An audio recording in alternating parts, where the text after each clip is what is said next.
দিক থেকে অন্তত নেই। আমি ডক্টর অনির্বাণ রয়, বিশিষ্ট মনোরোগ বিশেষজ্ঞ, আমাদের সঙ্গে এসে যোগ দিয়েছেন। ডক্টর রয়, এই স্ট্রেস ম্যানেজমেন্ট সেটা খুব জরুরি, বাচ্চা থেকে শুরু করে অ্যাডাল্ট সবার যে খুব জরুরি, আমরা অহরহ সেটা নিয়ে আলোচনা করি, কিন্তু তার যে পদ্ধতিটা, যেভাবে স্ট্রেস ম্যানেজমেন্টের নামে মাতাজি নির্মলা এবং তাঁর আশ্রমের সদস্যরা তারা এসে কুলকুণ্ডলিনীর পাঠ দিয়েছেন, সেটা কতটা বিজ্ঞানসম্মত বা আদৌ বিজ্ঞানসম্মত কিনা, আদৌ তার সঙ্গে মনস্তত্ত্বের কোনো সম্পর্ক রয়েছে কিনা, ফিজিওলজির কোনো সম্পর্ক রয়েছে কিনা, এবং স্ট্রেস ম্যানেজমেন্টের কোনো সম্পর্ক রয়েছে কিনা, নাকি আসলে এটা একটা প্রভাব বিস্তারের চেষ্টা?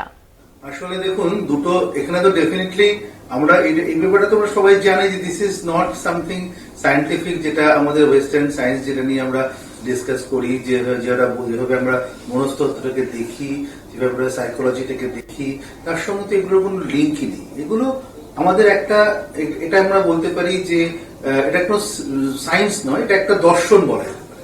তো দর্শন ওই এনশিয়েন্ট যখন আমরা কালচার, এনশিয়েন্ট যখন আমাদের ধর্ম তৈরি হয়, তখন আমাদের কিছু রিল্যাক্সেশনের জন্য কি যে টেকনিক্স গুলো ইউজ করা হতো, সেটাকে একভাবে ব্যাখ্যা করা হতো।